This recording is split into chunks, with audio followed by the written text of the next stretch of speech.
Devils Productions presents The Great Deep.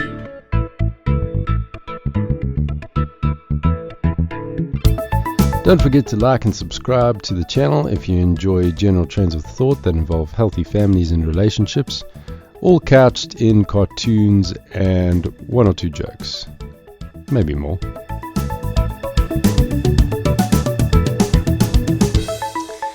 Okay, so we're still in the middle of a global pandemic and different countries are in various stages of lockdown, but there's a timeless question to be asked in the midst of all of it.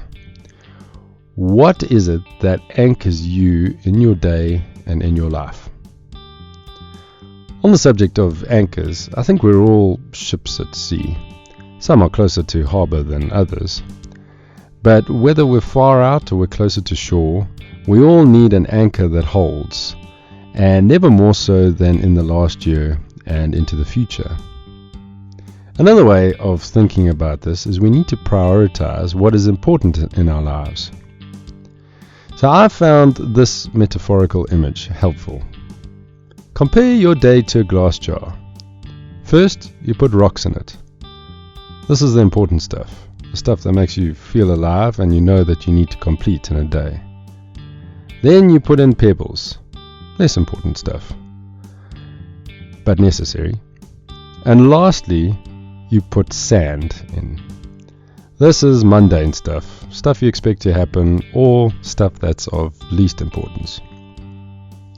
Sand, for me, represents requests from others to do things that I can either delegate or can be dealt with another time. It's not that important. But what's interesting is note what happens if you fill your jar with the sand first. You won't get the rocks in. Now, too often our days get crammed with unimportant stuff that leave little or no room for the things that do matter to us. And that's where problems arise. Burnout, anxiety, depression, general sadness. The key is to put the rocks in first. Now, I've been reading a lot on the subject of mental health, and across the board of therapeutic interventions, almost always listed in the top 3 recommendations is exercise. So I have a number of rocks in my week and in my day, and one of 2 regular rocks in my day is exercise. And I have experienced firsthand the mental health benefits of exercise that the research backs up. So I'll briefly list 5 benefits here. Let's get into it. Help for depression and anxiety. Anyone battling the blues from lockdown-related trauma will almost certainly benefit from combating it with some cardio and strength exercise. Physical activity kicks up endorphin levels, the body's famous feel-good chemical, produced by the brain and spinal cord, and makes you feel happy, euphoric. Certainly for me, it has changed my mental game. Decreased stress. Brain hormones are stimulated during and after exercise, which not only improve cognition and mood, but improve thinking. If my day has been clouded by stressful events, which is not uncommon, as I'm sure yours is too, exercise forces the body's central and sympathetic nervous systems to communicate with one another. This improves the body's overall ability to respond to stress.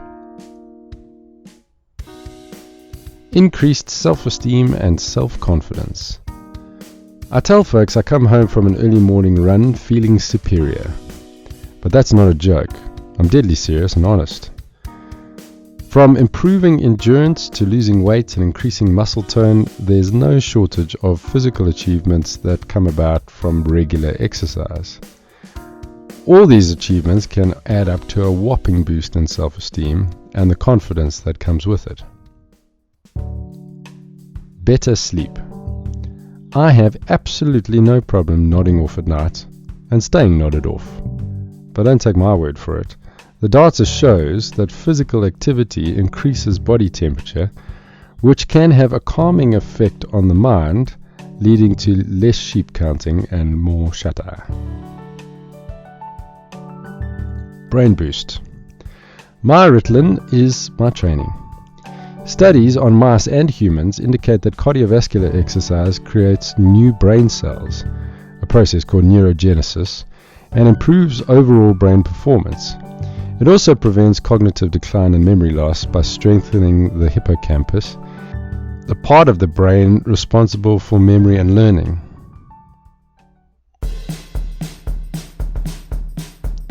All these things add up to a huge mental health advantage, which, when you look at it, you kind of think, why am I not on this train? And if you're not, I highly recommend it. Wherever you're at in life and whatever fitness level, my very simple take on it would be that if you are breathing, it's never too late to begin. And by doing so, you look after your mental health at the same time. I'll see you on the road. As usual, do not forget to like, subscribe, and share if you enjoyed this. And check out other episodes. Leave a comment and join the discussion. Until next time, remember, we've got to look after our mental state and our physical one, and keep pondering the great deep.